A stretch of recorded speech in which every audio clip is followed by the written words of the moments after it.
Comme vous pouvez le voir donc, à travers les images, les illustrations de Nicolas Fructus qui défilent à l'écran, l'ambiance d'Un an dans les airs, c'est clairement un 19e siècle, qui est le 19e siècle de Jules Verne, mais pas seulement, mais en tout cas, on y retrouve la patte des illustrations, enfin les illustrations des voyages extraordinaires. Et pour cause, c'est un voyage extraordinaire, le seul voyage extraordinaire vécu par Jules Verne, et en compagnie d'autres individus.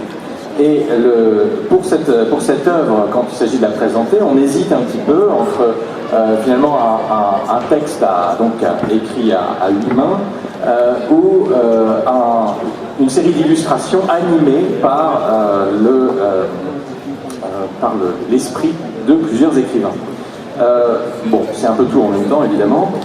Mais donc, ce voyage extraordinaire, je ne vais pas le présenter plus avant, c'est un grand moment vécu par plusieurs figures importantes qui sont là, animées dans ce qui n'est pas exactement une uchronie, nous y reviendrons, qui est plutôt l'histoire secrète, qui réunit Jules Verne, Nadar, celui qui a été le collaborateur plus ou moins de Jules Verne, qui est André Laurie, enfin, on le connaît sous d'autres noms, mais André Laurie est un des plus connus, et également un personnage tout à fait fictif, qui est celui de Julie Servadac, inspiré évidemment par le personnage, enfin, inspiré par plusieurs personnages, je vous laisserai y revenir, et donc illustré par le frère injustement méconnu de Nadar, Adrien Nadar.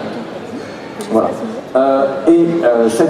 Si ça s'appelle Un an dans les airs, c'est parce qu'il s'agit de raconter un voyage dans l'espace, les espaces supérieurs aériens de notre globe, dans une gigantesque cité volante qui a pour nom Célestère, qui est aussi appelée Zif de Zil en Volapük, où Jules Verne, entre autres, se trouve embarqué. Voilà. Et donc, entre observation ethnologique sur la cité, sur ce qu'elle observe, et les aventures romanesques, la lecture des différents journaux des personnages révèle les mystères d'une entreprise technique qui a été jusqu'ici dissimulée. Donc créer une ville entière flottant dans les airs. Alors, je vais diriger maintenant les questions vers nos intervenants. En premier lieu, puisque c'est quand même un projet assez particulier, j'aimerais revenir d'abord sur la genèse du projet. Donc, quelles étaient les ambitions, la méthode? Est-ce que vous êtes satisfait? Est-ce que ça correspond à ce que vous vouliez faire? Est-ce qu'il y a eu des choses nouvelles qui sont arrivées en cours de route? Voilà. Et éventuellement en présentant également, plus que je ne l'ai fait, les différents personnages et vos liens. Pourquoi avez-vous choisi ces identités? Qu'est-ce qu'elles vous permettent de faire? Voilà. Premier champ de questions. Et après, quiconque veut la parole peut la prendre. Je vais peut-être démarrer. Donc, comme tu l'as dit, c'est le troisième, en fait, un peu sur ce même modèle, même si les trois sont assez différents. Il y a eu Abim, Kadat et celui-là. Donc, on avait déjà l'idée, l'habitude de travailler à plusieurs pour s'emparer comme ça de l'imaginaire d'un auteur. Donc, c'était Mathieu Gabory pour le premier, Lovecraft pour le deuxième et Jules Verne pour le troisième, celui dont on parle. Donc il y avait déjà une base de travail qui existait. L'idée que j'ai toujours soutenue dans la création de cette chose-là, c'est vraiment de laisser les intervenants s'emparer de ce qui les intéresse le plus chez l'auteur concerné, de cracher ce qui les émeut le plus, de faire un texte qui en principe au départ est assez indépendant des autres. Donc c'était très vrai, pour Kadat ça allait un peu moins pour Un an dans les airs, puisque à cause de l'unité temporelle que tu mentionnais, ça se passe pendant un an. Nos personnages ne peuvent pas évoluer n'importe comment, ils sont des dates rendez-vous, ils sont obligés de se joindre. Donc on était assez liés les uns aux autres, au moins par la trame temporelle de ce récit-là. Et puis, donc une fois les textes et les images produites, mettre tout ensemble. Et donc tu as déjà un petit peu avancé. Et en mettant tout ensemble, il y a des choses nouvelles qui surgissent évidemment, des choses inattendues, des résonances d'illustration de Nicolas sur les textes de Jeanne, ou ce genre de choses. C'est ça un peu la genèse, c'est un peu ça. Il y a vraiment dans le principe de départ, de ne pas faire un projet très défini dès le départ, de laisser vraiment les différents acteurs évoluer à leur façon, amener leur préférence sur l'auteur qu'on regarde et ensuite de tout mettre ensemble. Et pour l'anecdote, on ne s'est jamais tous vus en fait. J'espérais qu'on se voit aujourd'hui parce que Johan était invité et il n'est pas venu. On n'a jamais eu de réunion tous ensemble pour coordonner l'ensemble du projet. Ça s'est fait par mailingliste interposée et sans forcément un trafic imbolent. Est-ce que vous suiviez tous ce que faisait chacun en permanence, ou est-ce qu'il y avait qu'ils ont des relations particulières à certains moments entre certains d'entre vous, selon les conditions, parce que les personnages sont souvent séparés en fait. Ils sont séparés, ils voient des choses différentes, ils arrivent parfois à se rejoindre, voilà, et tous n'ont pas les buts qu'ils ont avoués au départ. Donc, est-ce que tout était ouvert au moment de la création, ou est-ce qu'il y avait des mini-groupes de travail selon des moments? En fait, c'est Raphaël qui a commencé, il nous a balancé une première lettre de Nadar, qui était écrite dans un tel ton que ça nous a tous assommés, parce que c'était dans un style 19e totalement assumé, parfait. On le savait, il avait compilé la correspondance de Nadar et du coup, il reprenait tout à fait son ton. Du coup, j'ai l'impression que c'est toi qui a ouvert l'histoire, qu'il a commencé, et on a embrayé derrière en répondant à cette lettre en fait. Et au final, on recevait les textes les uns des autres, et on essayait de coller à ceux qu'on avait déjà lus. Donc l'histoire s'est construite essentiellement par mail. Qu'est-ce que tu en penses? Merci d'abord. Pardon. Oui, c'est assez juste. Il y a eu des moments aussi où on se retrouvait un petit peu, certains personnages, notamment Julie et Nadar, qui devaient un petit peu accorder leur violon sur la façon dont les choses s'étaient passées entre eux. Il y a eu aussi Julie avec Jules Verne, où pareil, il a fallu accorder un peu les violons parce que... Oui, parce que Julie Servadac, brise un peu, enfin, brise pas les cœurs exactement, mais en tout cas, elle... Si, un peu. J'ai brisé le cœur de Nadar, je l'ai fait des petits bouts, c'était merveilleux. Oui, mais Jules Verne me semble avoir mieux encaissé la chose. Mais il n'a pas eu le temps de conclure, donc du coup il a beaucoup moins souffert en fait. Mais alors présente justement peut-être par exemple ce personnage de Julie Servadac, puisque c'est le seul personnage qui n'est pas de base réel, il me semble-t-il. C'est le seul personnage fictif. Voilà, j'ai eu un problème avec ça parce qu'au départ je voulais choisir une femme scientifique de ce temps. Et en fait, il n'y en avait aucune qui pouvait être dans Célestia, enfin qui m'intéressait en tout cas. Notamment Ada Lovelace, j'avais vraiment envie que ce soit elle. Et puis, non, elle meurt avant ou après, je ne me rappelle plus. Et elle est vraiment très vieille, donc pour une aventurière, c'est un peu cataclysmique l'idée. Donc du coup, l'idée de faire une femme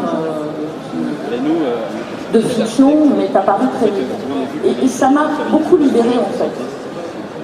Personnellement, dans la création du personnage. Du coup, j'ai pris des personnages de Verne et j'en ai fait une femme idéale selon moi, pas vraiment selon Verne. Et qui devient une inspiration, enfin, vous avez de ce point de vue-là documenté à chaque fois, de façon très précise, la rencontre entre votre environnement fictionnel et la réalité. C'est-à-dire qu'il n'y a pas voilà. Mais en fait, c'est né de la nécessité du projet. Autant pour Gabory et Lovecraft, on pouvait identifier un lieu clair dans lequel inscrire une histoire qui parlerait à la fois de l'auteur et de l'univers. Là, pour Jules Verne, c'est pas possible parce qu'il y a des villes dans Jules Verne, il y a la Hélice, il y a dans Les 500 millions de la Bégone, mais c'est pas lui qui l'a écrit, on en a un peut-être. Il y a des lieux, mais on ne peut pas y mettre tout Jules Verne dans ces lieux-là. Chaque fois, c'est assez spécifique. Donc, en réfléchissant sur le projet, on est arrivé à cette idée qu'il fallait mettre en un seul endroit une grande partie des œuvres de Jules Verne. Et donc, en le mettant dans un endroit qui prétend être réel, nécessairement, tout ce qui se passe dans cet endroit-là sert d'inspiration après à l'œuvre de Jules Verne. Le personnage de Jules Servadac, par exemple, est inspiré par 2 ou 3 personnages de Jules Verne bien précis. Et on fait, comme je disais, à chaque personnage ou à chaque endroit que Jules Verne croise dans Célestia, on fait répondre aux œuvres de Jules Verne. Mais c'est en fait dans le sens que c'est passé, on a inventé Célestia pour pouvoir y mettre toutes les œuvres de Jules Verne. Il y a un jeu de miroir que j'ai beaucoup aimé moi, dans le principe. Je trouve ça chouette d'imaginer qu'en fait, nous on s'inspire des personnages de Jules Verne pour inventer des personnages fictifs qui en retour sont censés avoir inspiré Jules Verne pour créer ces personnages eux-mêmes fictifs. Oui, tout à fait. Et puis, même dans le dessin, il y a ce même chassé-croisé. C'est-à-dire qu'au départ, à l'origine du projet, c'est aussi 2-3 discussions avec Raphaël pour savoir comment on pouvait s'orienter l'ouvrage et quel était son écosystème, sa viabilité et sa logique. Une fois qu'il y a eu cette logique, il y a eu l'écriture des textes. Et encore, une fois qu'il y a eu l'écriture des textes, enfin des premières moutures des textes, Il y a eu aussi les premières vagues de dessin qui permettent de rebondir après mutuellement. Donc c'est ce chassé-croisé qui est intéressant. Et en plus, qui est d'autant plus intéressant qu'il s'inscrit dans la nature de l'écriture de chacune des personnes qui a pu le faire. Par exemple, je sais que pour Jeanne, j'ai jamais eu de problème pour me représenter ce que j'avais à dessiner. C'est tombé tout de suite. Mais généralement, je vais éplucher le texte et je commence par tout souligner en me disant ça je dessine, ça je dessine, ça je dessine, ça je dessine. T'as oublié le lustre. Mais il y a quand même mais alors, bien, t'inquiète pas. Justement, de ce point de vue-là, tant qu'on est dans la partie historique, et puis après on abordera plus précisément la création de cette cité volante, pour les portraits, les différents portraits qu'on voit défiler, est-ce que ce sont des portraits, disons, inspirés de photos ou de portraits d'époque? Oui, alors, pour la petite histoire, déjà l'année dernière, j'avais exposé une série de 15 montages de plaques photos. En fait, moi je collectionne des plaques photographiques du 19e. Donc, en gros, sur cette période-là, et puis ma femme travaille dans l'antiquité photographique, donc elle a pas mal de cartes de visite, ce qu'on appelle les cartes de visite, des cartes Guinness. C'était toutes ces cartes photos que l'on faisait qui étaient soit intégrées aux albums de famille, soit qui étaient données en rendez-vous professionnel, donc comme les cartes de visite aujourd'hui. Et ça a été l'une des premières bases. Qu'on a fait, j'ai commencé par une sélection. Par exemple, sur cette photo-là, ça c'est 4 personnages qui apparaissent sur des cartes de visite, des photos, différentes photos du 19e. Après, on a fait un premier tri un peu avec tout le monde. J'avais mis en ligne toute la série des portraits. Chacun avait plus ou moins choisi ce vers quoi il pensait s'orienter. Et après, on a affiné aussi personnage par personnage pour savoir qui était qui à partir de ces 100, 120 personnes. Et suite à ça, moi j'ai refait encore, j'ai retrafiqué encore les images, soit pour recoller à ce qui était demandé, soit pour inventer d'autres choses pour m'amuser. Mais oui, il y a un fond réel de photographie qui vont de 1860 à 1880 en gros. Donc un grand travail documentaire dans l'ensemble. Mais venons-en à ce qui motive, je pense, le plus la lecture. C'est pas tellement forcément l'aspect documentaire, c'est cette idée d'une cité volante rendue extrêmement cohérente et qui abrite en même temps une sorte d'utopie scientifique. Alors, est-ce que, d'un point de vue visuel, d'un point de vue technique ou d'un point de vue politique, est-ce que vous voulez commencer à présenter Célestia ? En tout cas, on a énormément réfléchi à la façon dont elle allait fonctionner déjà, être habitable. On a réfléchi aux costumes, aux moyens de chauffage, quels seraient les systèmes de voyage. Je me souviens de Nicolas en train de dessiner le petit train sur les nappes du restaurant. On a eu des exigences de décor aussi, qui impliquaient, alors par exemple un lustre de plusieurs tonnes auquel je tenais beaucoup parce que j'adore les pampilles en cristal et j'en voulais dans la salle de bal. Je voulais un truc monstrueux qui existe et qui se trouve en Turquie. Voilà le petit train là, les automotives, non c'est pas ça? Voilà, là on a le petit train. Oui. C'est ça, les automotives. Et alors, ça impliquait des contraintes techniques pour la salle de bal, par exemple, ce truc monstrueux de plusieurs tonnes, que Nicolas était obligé de traiter et d'inventer. Au départ, on devait avoir aussi une tour ascenseur dans laquelle le maître de la cité mystérieux habitait. Il fallait à la fois coller le lustre et la tour au même endroit. Et l'orgue. Voilà, et le maître et l'orgue. Que des choses utiles. Et du coup, nous avons réfléchi de façon architecturale et technique à la façon dont le maître ballon allait s'agencer pour supporter tout ce poids. Mais alors justement, comment faire voler au 19e siècle une ville entière? Quelles ont été les solutions techniques retenues? C'est pas possible. C'est le pouvoir de l'imagination. Alors voilà, donc déjà c'est le pouvoir de l'imagination, mais donc à quoi ça ressemble? J'aimerais qu'on ait une idée un peu plus concrète de cette réalité. On parle de ballon, on parle de... Mais allez-y, donnez-nous une idée. On a divisé entre plusieurs schémas et je pense qu'il y a, d'ailleurs caché dans l'ouvrage, il y a une première version de Célestia qui ressemble à une méduse. D'ailleurs là on voit mon lustre. Et au final, en réfléchissant essentiellement avec Nicolas, on s'est rabattu sur une vision assez de Jules Verne, mais du début de Jules Verne, de ballon en fait, même si sur la fin de sa... Ah, c'est tout en fait, Jules Verne, c'est complètement dénigrer les ballons et d'être persuadé que ce qui volerait c'est le plus lourd que l'air, les futurs avions et tout ça. Mais comme il y a 5 semaines en ballon, tout ça, on s'est réfugié sur une collection de ballons reliés les uns aux autres, plutôt que sur quelque chose de plus technologique qui, de mon regard à moi, aurait paru moins probable. Oui, carrément moins. Enfin, on avait pas mal discuté, puis il y a eu des développements, il y a eu quelques esquisses comme ça, et ça marche pas. Ça fait des sortes de superstructures, on est plus dans des gros vaisseaux, que dans une vision dynamique. Collection de ballons, si on enlève l'or, le lustre, ça peut marcher. Oui, mais ça aurait été dommage. À la base, ça devait quand même être un truc steampunk, et l'arrivée, c'est un truc vernien, et c'est bien. Il y a quand même de la steam, hein. Il y a la salle des machines, il y a plein de vapeur. Mais pas Il y a pas seulement. beaucoup de punk. Oui, il y a pas beaucoup de punk. Mais justement, effectivement, alors je rebondis sur ça, puis on reviendra sur Célestère. Donc justement, est-ce que de loin on peut penser à du steampunk? On peut penser à une uchronie, on peut penser à toutes sortes de choses.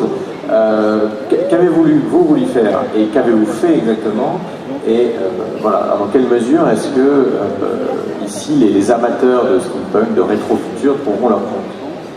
À l'origine, ça devait vraiment être un peu de steampunk, on était parti là-dessus, et puis en fait, on a vite dérivé sur tout à fait autre chose. En fait, ça s'est fait plutôt naturellement, je trouve. Il n'y a pas eu de...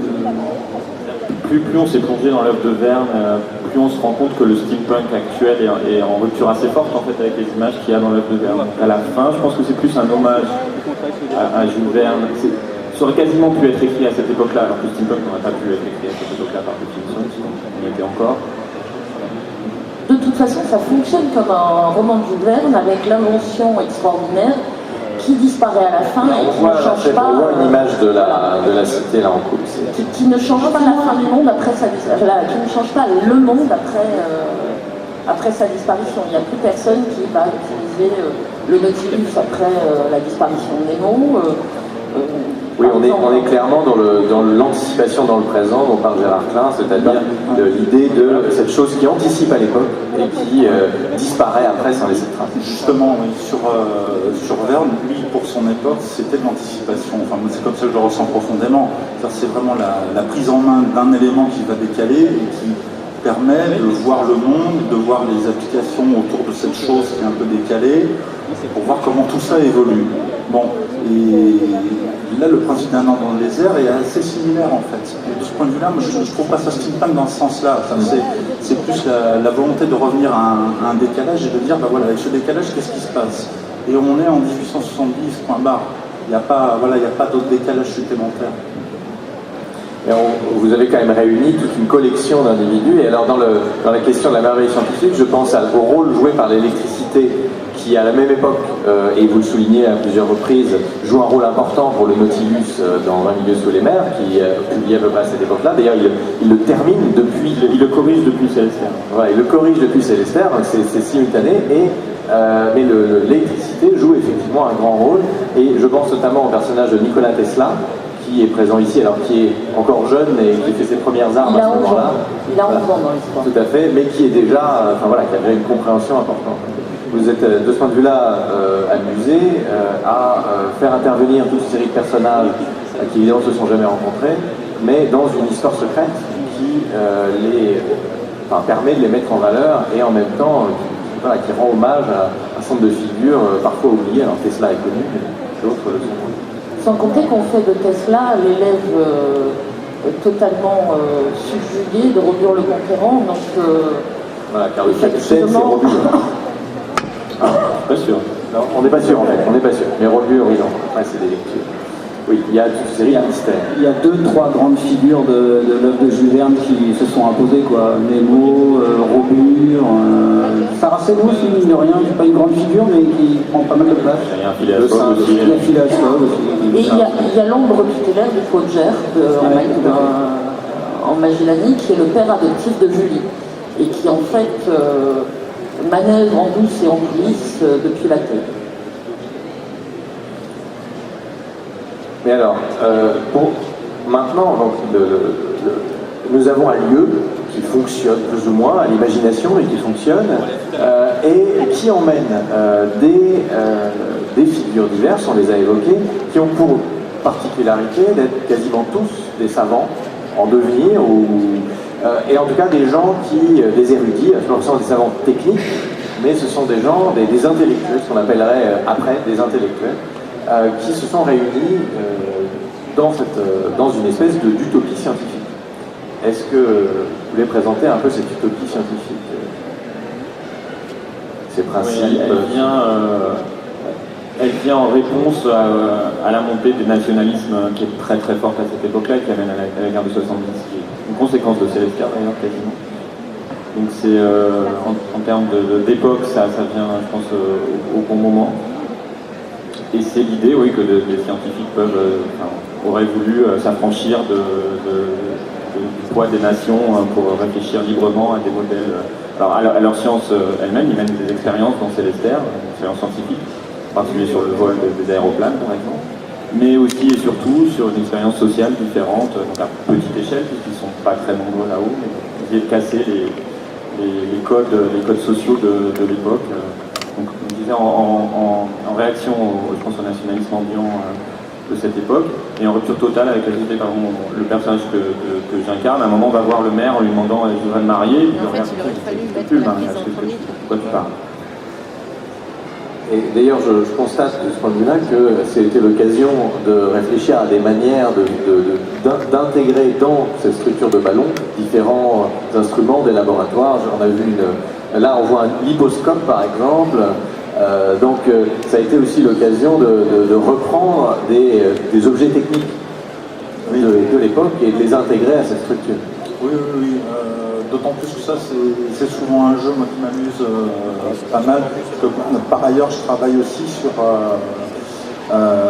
sur un jeu qui s'appelle Timeline, qui est un petit jeu en fait où j'ai eu à illustrer toutes les inventions. Ce sont des inventions à placer chronologiquement. Et généralement, Jean de Travail me demande à revenir sur toute l'invention, à relire toutes les fiches techniques, à tout croiser.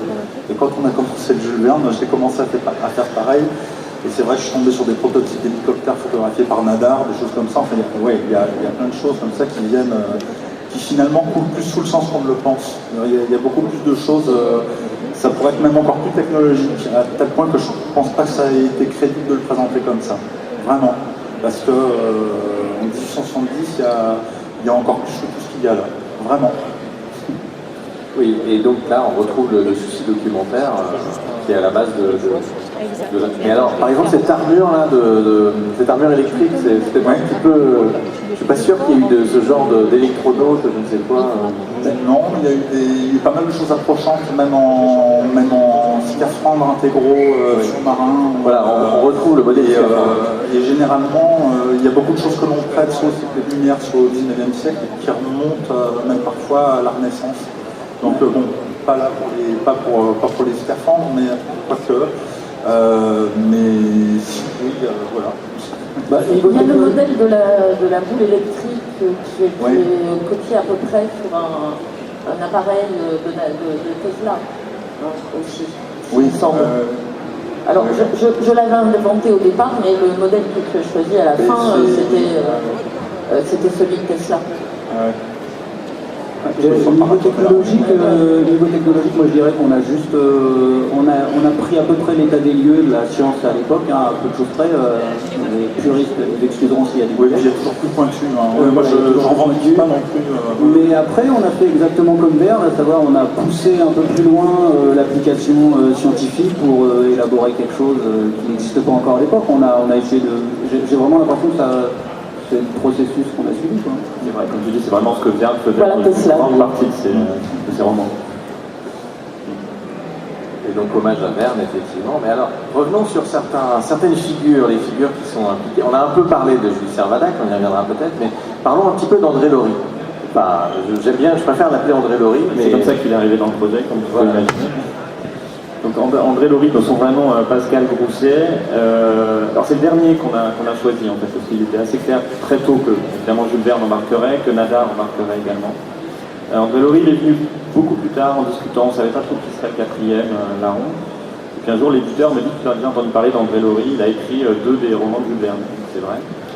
Et donc Pascal Grousset était très jeune à l'époque, et juste après, pour faire très rapidement son histoire, juste après Célestère, il participe à la Commune de Paris, il devient ministre des Affaires étrangères pendant la Commune de Paris, il est exilé en Nouvelle-Calédonie, donc il s'échappe avec Rochefort, il se réfugie à Londres, et de Londres, il envoie des romans d'aventure à Hetzel, l'éditeur de Jules Verne, qui dit c'est pas mal, il lui demande de réécrire ça un peu plus vernien, et on ne sait pas exactement quelle a été la part de réécriture à ce moment-là.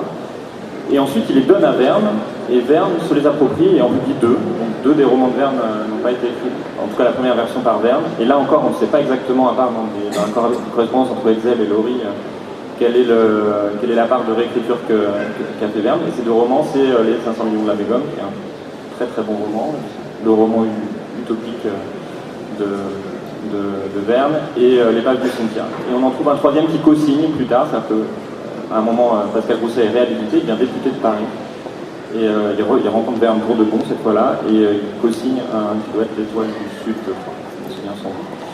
Et il finit sa vie comme député de Paris en proposant des projets complètement fous. À l'arrivée de l'électricité, donc encore une utopie, il disait il faut ouvrir les musées toute la nuit, maintenant qu'on a l'électricité, pour que tout le monde puisse y aller, que ça coûte pas cher, très social. Et dernière anecdote, dans l'exposition de 1900, il avait proposé qu'on creuse, on est dans un roman de Jules Verne, il avait proposé qu'on creuse, je pense, sous la Tour Eiffel. Donc 100 mètres, on fait une galerie d'exposition, 100 mètres, on fait une galerie d'exposition, et on creuse jusqu'à ce qu'on puisse plus creuser. Et à l'époque, on ne savait pas si la température allait augmenter indéfiniment ou pas en creusant. Donc il mettait un objectif scientifique dans sa proposition. Ça a été voté. Scientifique et culturel. Et alors, effectivement, donc, sous le nom de Philippe Darril, Un an dans les airs, c'est celui qui s'occupe en fait de réunir tous les différents papiers qui sont présentés et qui les organisent de manière à rendre une histoire cohérente. C'est lui, c'est moi l'éditeur qui rassemble les illustrations de Nadar, les textes des 3 autres, et qui écrit son propre texte à ce moment-là. Donc le texte écrit par Darril est en fait écrit 40 ans après, ce qui lui permet précisément d'illustrer ce qui s'est passé avec toutes les œuvres de Jules Verne. Sans ça, c'était pas possible, évidemment. Et donc voilà, c'est lui qui fait ça. Alors, on attend que Verne meure, Nadar est encore vivant, mais il est très vieux, et Julie meurt, vous verrez bien comment. Donc on a un rôle, une écriture en fait à 2 niveaux, 2 niveaux temporels. Ouais. C'était indispensable vu à partir du moment où on publiait les journaux écrits à cette époque-là de Verne, donc il ne sait pas encore qu'il va inventer Robur, enfin qu'il va mettre Robur dans un roman, il ne sait pas encore tout un tas de choses de ce qu'il va écrire. Et donc si on voulait éclairer ça, il fallait nécessairement qu'un des auteurs écrive après la mort de Verne, essentiellement. Et alors, il ne faudrait pas donner une impression fausse sur cette œuvre non plus, il y a une véritable histoire, c'est-à-dire qu'il ne s'agit pas uniquement de présenter des tableaux magnifiques de cités volantes, il s'agit aussi, pour les différents personnages, finalement, d'essayer de s'intégrer à Célestère d'une manière ou d'une autre, voire, pour certains, de poursuivre des buts plus dangereux, plus occultes. Et donc il y a des découvertes, des révélations au-delà du simple tourisme. Ce n'est pas du tourisme dans Célestère. C'est en fait cette année dans les airs, c'est aussi, on peut le dire, une année cruciale pour la cité elle-même. Oui, il y a une grande part romanesque. Il y a un début, un abordage, il y a une chute, au sens propre comme au sens figuré. Et il y a des péripéties tout au long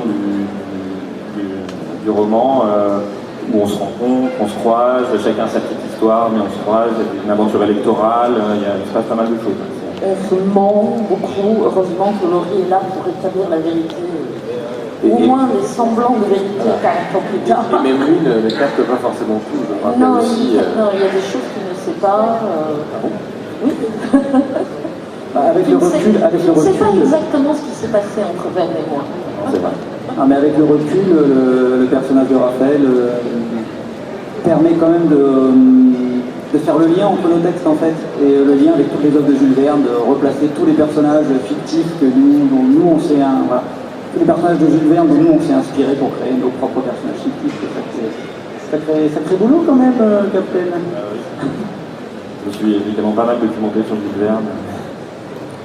Et à part Jules Verne, est-ce qu'il y a eu des influences en termes littéraires ou en termes d'imagerie, au-delà des objets techniques? Est-ce que vous avez vraiment, enfin, parce que vous avez visiblement, on le voit dans votre documentation qui est mise à la fin, le fait qu'on puisse retrouver telle et telle influence de Célestère dans les romans de Jules Verne, c'est fait de façon très sérieuse. Mais du coup, y a-t-il d'autres modèles, des dialogues? Oui, oui. Graphiquement, oui.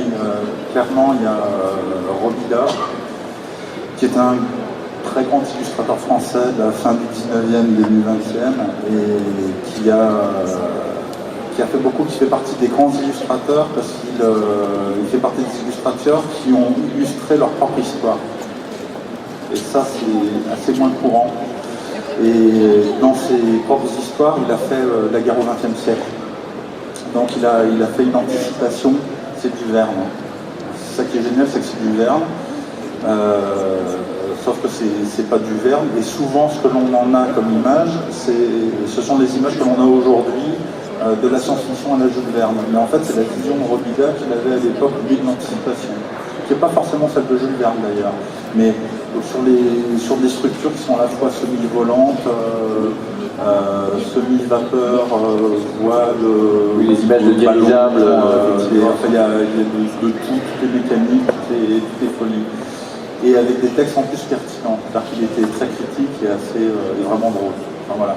Et c'est quelqu'un qui a aussi travaillé énormément sur l'histoire de France, qui a illustré énormément de choses en histoire de France, avant que l'on fasse du livre photo. Donc il a dessiné toute la France.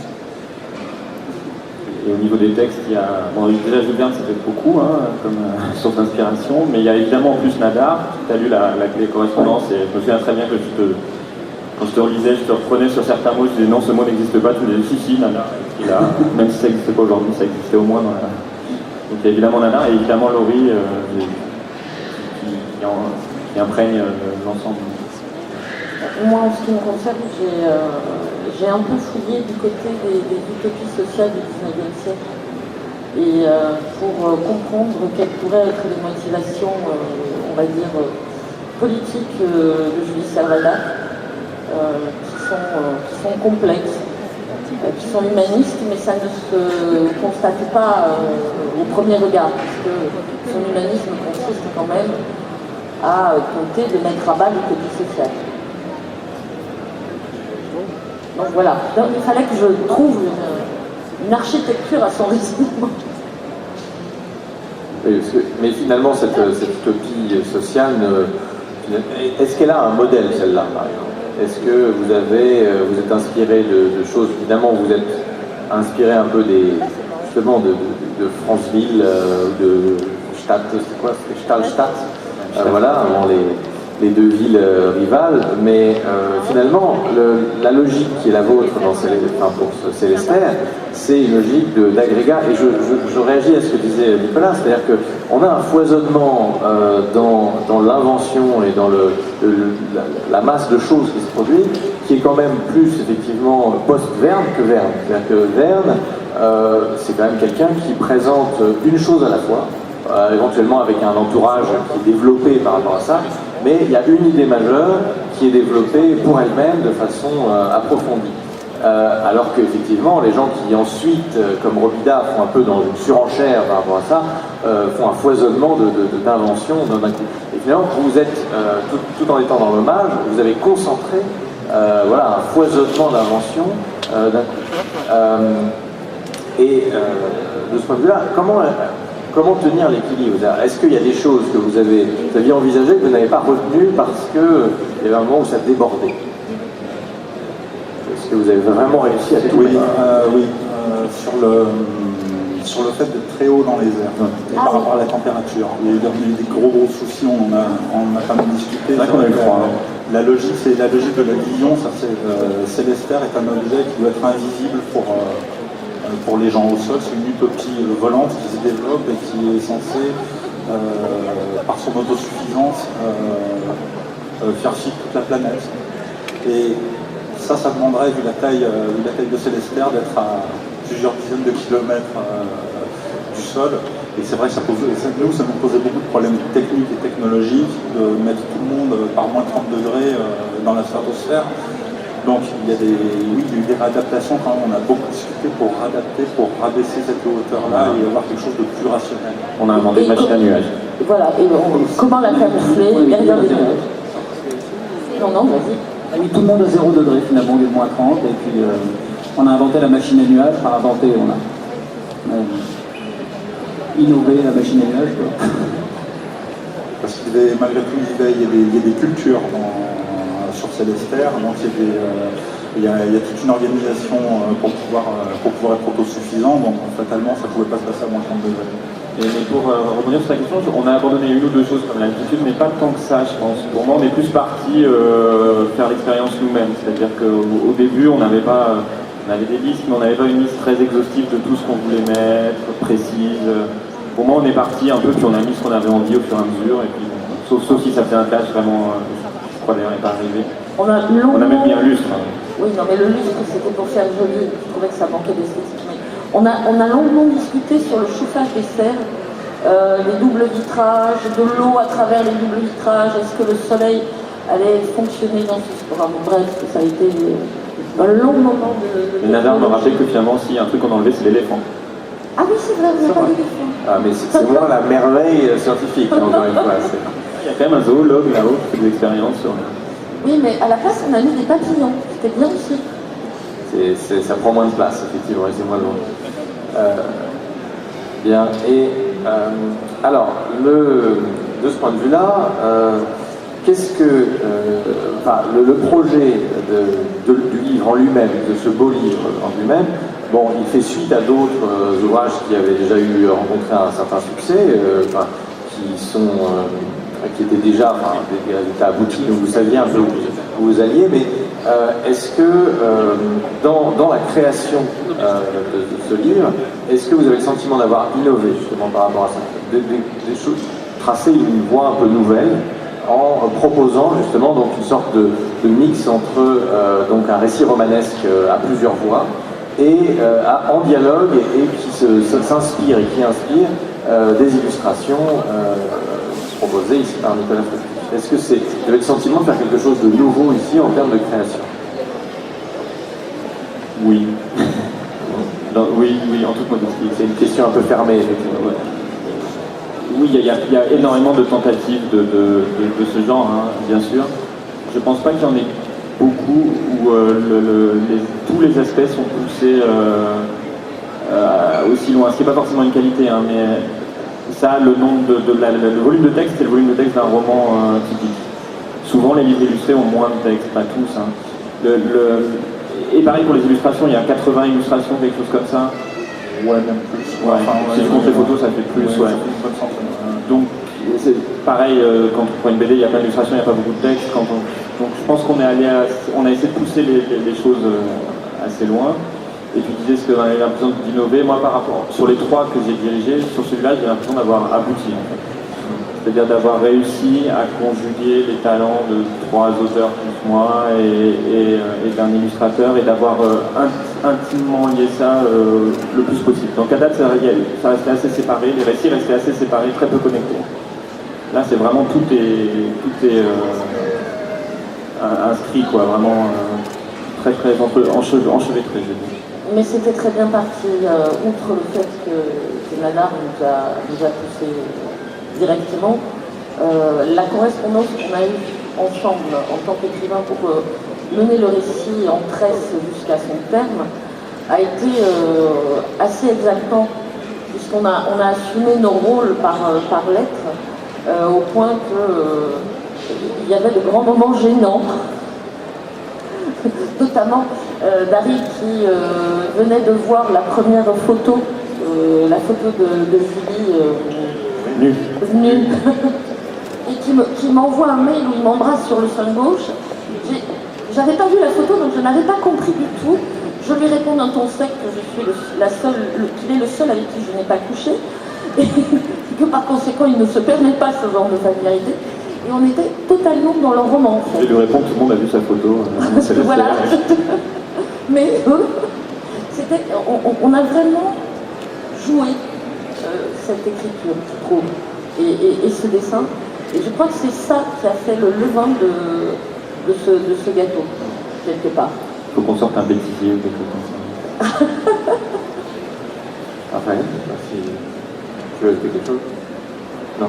Alors, du coup, j'imagine que c'est un type d'expérience que vous auriez envie de renouveler ou d'une manière ou d'une autre, dans un roman, pour une bande dessinée. Avec Verne, peut-être pas. Parce que là, Non, pas sur Verne, mais oui. comme manière de travailler. Comme manière de travailler, ça serait avec plaisir, évidemment. Moi aussi. Quand vous voulez. Voilà. Moi, je change les auteurs à chaque. Non, mais c'était pas une demande, hein. On peut se passer de toi, Loulou. C'est drôle ça. Alors, j'aime bien faire intervenir le public, est-ce que ça vous va? Non. Bien sûr. Alors, je propose donc Donc, il y a déjà une question, effectivement. Voilà, on amène le micro, une deuxième ici.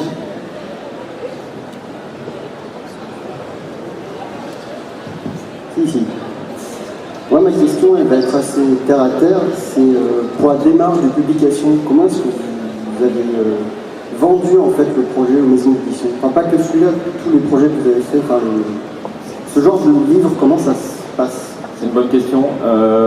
Ça peut se passer autrement, mais pour les trois que j'ai dirigés, ça se passe dans l'autre sens. C'est-à-dire que c'est l'éditeur qui a l'idée de départ et qui lance le projet. Je ne suis pas sûr que beaucoup d'éditeurs accepteraient des projets comme ça fournis. Là, ça vient vraiment de la volonté d'un éditeur précis d'ouvrir ce champ de livres, de faire un premier essai avec Abîme, voir si ça marche. Un deuxième essai avec Cadat qui a très très bien marché, puis après de décliner ce type d'ouvrage dans une collection qui compte pas mal de titres maintenant. Et qui à chaque fois comme ça une composante graphique, une composante textuelle. Là, en l'occurrence, en plus, c'est l'idée de base, c'est l'éditeur qui la donne. C'est un projet qu'il initie lui-même parce que c'est un fan de Jules Verne. Et puis Raphaël est venu nous chercher un par un en nous demandant si ça nous intéressait. Voilà. Et vraiment, comme tu dis, le scénario de base était vraiment dans la tête de l'éditeur. Après, on a discuté tous les deux, on l'a modifié dans certaines limites, mais vraiment, on n'est pas parti, on n'a rien fait sans avoir signé de contrat ou presque. C'est lui le capitaine Nemo de toute l'histoire, ça on l'a... En fait, le roman, non. C'est Frédéric nous a dit, voilà, je veux que ça se passe dans les airs.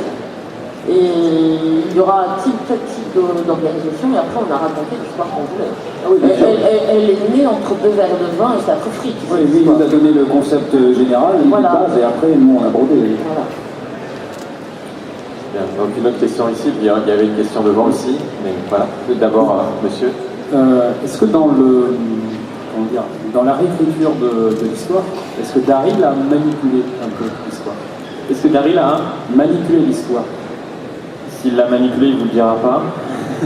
Manipulé, ça veut dire réécrit? Vous voulez dire réécrit? Tout à fait. Oui, d'accord. Non, j'ai pas réécrit leur texte, ça, on est d'accord. J'ai corrigé quelques bricoles, mais vraiment des bricoles. Et j'ai rajouté ma propre histoire dessus. Mais non, je pense pas qu'on puisse dire qu'il ait manipulé l'histoire. Alors ça, il faudrait un éditeur supplémentaire, parce qu'effectivement, il y a toujours cette possibilité d'un éditeur un peu traître, c'est-à-dire quelqu'un qui va réinterpréter. Bon, là, je crois, en tant que lecteur, qu'effectivement, on sent une sincérité importante du côté qui correspond au personnage d'André Laurie, qui est quand même quelqu'un d'assez... Il y a aussi une vraie tendresse pour les personnages, donc il va adoucir leur mobile, il va... oui, il leur cherche éventuellement des excuses. Voilà, il va leur chercher des excuses, mais il ne va pas manipuler l'information. Non, il la corrige quand même. Dans le cas de Nadar, qui a une grande gueule, qui a tendance à l'exagération, il a effectivement tendance à... Voilà, tu t'emballes mon garçon. Il a tendance à atténuer un peu les emballements de Nadar. Mais en tout cas, effectivement, pas de manipulation, de déformation, au contraire, c'est plus de justesse. Disons que le commentaire est très souvent exigeant. Voilà. Alors, c'est vrai qu'un bon ton dans les commentaires, c'est vrai que c'est vraiment les commentaires de Dari qui font le lien entre nos histoires et qui donnent c'est assez ciment, et puis c'est vrai qu'il y a un petit ton spécial qui rend bien. Merci. Et ça commence en douceur, c'est-à-dire que finalement, au début, on a l'impression qu'on ne pourrait pas s'en passer, et on se rend compte très progressivement que c'est indispensable. Ça, c'est extrême. Monsieur. Oui, donc en préambule, je suis très heureux de rencontrer Daryl, puisqu'en fait, je suis biographe de Daryl. Et donc, je vous ai lu. Et donc, j'ai beaucoup aimé votre travail. Votre travail est extrêmement intéressant. En particulier, je trouve que ça a été une idée de génie, justement, de choisir Daryl Lori pour apporter ce regard distancié sur l'œuvre de Jules Verne, parce que il a un rapport très particulier avec Jules Verne, à la fois avec ses anti-spoliés, que 2 de ses écrits étaient signés Jules Verne, mais en même temps, il vouait une très très grande admiration pour Verne, et donc à la mort de Jules Verne, il a écrit un texte absolument magnifique sur Verne. Donc c'est une relation très, très complexe, et donc je pense que vous avez vraiment eu la bonne idée de choisir Daryl en tant que narrateur. Donc j'ai compris que ça est arrivé assez tardivement, cette idée-là. Donc, par rapport, en tant que biographe, vous êtes saisi à la fois de vie de la biographie de Daryl, et puis aussi, vous avez fait des entorses. Voilà, donc, et ça aussi, c'est évidemment très, très plaisant. Ce qui m'a particulièrement intéressé dans votre travail, c'est que finalement, Les Voyages extraordinaires de Jules Verne, c'est une œuvre extrêmement complexe. Extrêmement complexe, d'abord parce qu'elle s'étale sur une très longue période, donc il y a des évolutions. Ça veut dire que le regard de Jules Verne sur le monde a évolué, donc notamment, on a souvent évoqué son évolution de l'optimisme au pessimisme, alors qui se discute, parce qu'en fait il y a un roman qui n'a pas été publié par Hetzel, donc le fameux Paris au XXe siècle, qui est une œuvre du début plutôt, et qui est très pessimiste. Mais donc, grâce à votre album, en fait, on arrive à entrer dans un univers complexe. Et en plus, vous avez cette démarche pédagogique d'amener à la fin quelques clés de compréhension, dire on s'est beaucoup servi de ça, pas un petit peu de ça, pas du tout de ça. Alors la question que je me pose, c'est si effectivement un album de ce type-là aide à accéder à l'œuvre de Jules Verne. Est-ce que c'est une vraie question? L'œuvre de Jules Verne, est-ce qu'elle est lue, pas lue, peu lue? Est-ce que c'est toujours les mêmes romans qui sont lus? Et puis il y a aussi la question des illustrations. Je pense que le fait de redessiner, de revisiter les illustrations, d'en faire d'autres, de nouvelles, on sait bien à quel point les illustrations finalement guident une lecture. Et donc peut-être qu'on a besoin de renouveler aussi l'appareil d'illustration pour mieux accéder à des textes. Donc voilà, je voulais avoir votre avis sur ça, sur cette question de l'illustration, comment vous permettez de renouveler la lecture. Oui, enfin moi c'était un de mes vœux pieux que l'album illustre l'œuvre de Jules Verne et j'ai essayé dans une certaine mesure qu'on puisse lire l'album sans avoir lu Jules Verne et qu'on ait envie de lire Jules Verne derrière, et Lori d'ailleurs, et vice versa, c'est-à-dire que si on a déjà lu beaucoup de Jules Verne, par exemple les principaux, les plus connus, on a quelques clés pour aller en chercher d'autres, des choses comme ça. Donc dans ce sens-là, oui, on n'a peut-être pas réussi, mais j'avais vraiment dans l'idée que le livre puisse donner envie d'accéder à Verne et à des zones verniennes peu connues et loriennes peu connues aussi, évidemment. Et pour les illustrations, je pense que tu es d'accord. Oui, et puis, mais votre remarque est plutôt très pertinente. Mais le principe des illustrations, il y avait 2 axes pour le livre. C'était soit, de toute façon, l'un des problèmes, c'est qu'il en faut beaucoup dans ces cas-là. Pour raconter une histoire comme ça, il en faut beaucoup. Donc ça, déjà, aujourd'hui, c'est un problème.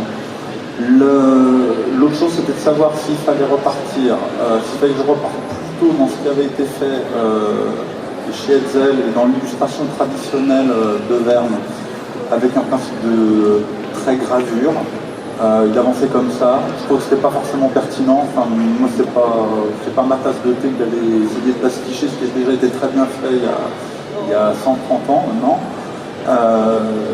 Donc c'était plutôt, c'est un autre pari. Après, ce qu'il est gagné, ce qu'il n'est pas gagné, j'en sais rien. Et puis je laisse, c'est aux gens d'être juges de ça, c'est pas à moi. Mais c'était plutôt d'essayer d'avoir 3-4 approches graphiques différentes sur un même sujet. Ce qui est intéressant, c'est qu'on a une cité à l'intérieur de laquelle des visuels sont faits qui doivent décrire cette cité, soit par des photographies, soit par des esquisses, soit par des illustrations, de l'illustration traditionnelle, soit des choses plus numériques, et pourquoi pas. Voilà. Donc ça, c'est plus une volonté au travers de ces techniques-là pour amener d'autres pistes de réflexion, effectivement, c'est ce que vous disiez. Après, est-ce que c'est reçu? J'en sais rien. Enfin, moi je le sens profondément, en tout cas, j'ai pas envie de continuer à faire d'illustration acrylique juste pour faire de l'illustration Jules Verne. Enfin, pour moi, ça n'a aucun intérêt. Enfin, moi, ça me nourrit pas. Et ça n'en serait pas par ailleurs pas beau, hein. C'est pas le problème, mais moi ça ne m'aurait rien apporté sur un projet comme ça. Et je trouve que l'idée d'essayer de faire ces différents parcours graphiques était aussi une forme d'utopie, au même titre que la cité est une utopie. Voilà. Après, par y gagner ou pas, enfin. Alors, pour terminer, il nous reste 2 minutes, j'aimerais vous poser une question à chacun, enfin la même question à chacun, qui est que vous avez certainement, si vous ne l'avez pas fait, ne le dites pas, mais vous avez très certainement lu beaucoup de romans de Verne au moment où vous avez abordé ce travail, et parmi ceux-là, lequel des ouvrages de Verne vous a le plus marqué, le plus influencé, puisque c'est un hommage, quel est, disons, le point focal de votre amour pour Verne? Alors, Raphaël, qu'on a plus Prends, vas-y, je sèche. Alors moi, c'est pour Célester, c'est vraiment les 500 millions de la Bégomme, mais comme la première version écrite par Laurie, je vais avoir le droit à une deuxième réponse. Et de Verne, purement de Verne, c'est Lila Ellis. Donc c'est les deux dans lesquels on a dans laquelle on parle vraiment d'utopie et de. Pour moi, c'est ces deux-là. Alors, Raphaël, j'aurais eu tendance à répondre les 500 millions de la Bégomme aussi, mais comme c'est pas de Verne, effectivement, c'est problématique. Ouais, un petit peu. Mais je sais pas, Robur le Conquérant quand même. Qui a beaucoup. Ouais. Moi, je dirais Robur le Conquérant, sincèrement. Moi, c'est pas original du tout. Mon grand Verne, celui qui m'a accompagné toute la vie, c'est l'île mystérieuse. D'ailleurs, j'ai très très tranquillement pompé le début de l'île mystérieuse pour commencer mon texte. C'est Jules Verne qui a pompé sur toi. Oui, en plus, après, Verne a pompé sur moi, ça moins. Je l'ai relu, je ne sais pas combien de fois ce livre-là. C'est un de mes romans de formation et c'est peut-être un de ceux qui m'ont fait basculer définitivement dans la science-fiction. Après, pour le texte, j'ai lu des Vernes que je ne connaissais pas, comme en Magellan ou les aventures de Maître Antifer, et ça a été un vrai plaisir. Mais celui qui m'a fait redémarrer le texte, c'est l'île mystérieuse. Moi j'en ai pas lu tant que ça en fait, mais finalement ça va être assez différent. Moi c'est le Tour du monde en 80 jours. Parce qu'il y a dans le Tour du monde, il y a un défi technique qui se transforme en justement tout le livre et tout sur ce défi technique. Ce que je trouve passionnant, c'est que c'est une vraie notion de découverte en laissant de côté finalement quelque chose qui pourrait être écrit ou qui pourrait être mis en situation à n'importe quelle époque. Voilà. C'est plus l'histoire d'un parcours et c'est en fonction de ce parcours-là la façon dont les gens vont vivre quelque chose. Voilà. Bien, vous m'avez donné la meilleure manière de conclure, je crois. Donc, un an dans les airs pour retrouver le Tour du monde en 80 jours, l'île mystérieuse, l'île Alice, les 500 millions de la Bégomme et Robur le Conquérant. Voilà, c'est là que vous pourrez retrouver toutes ces influences et toutes ces affections. Voilà, je vous remercie le public et bonne journée.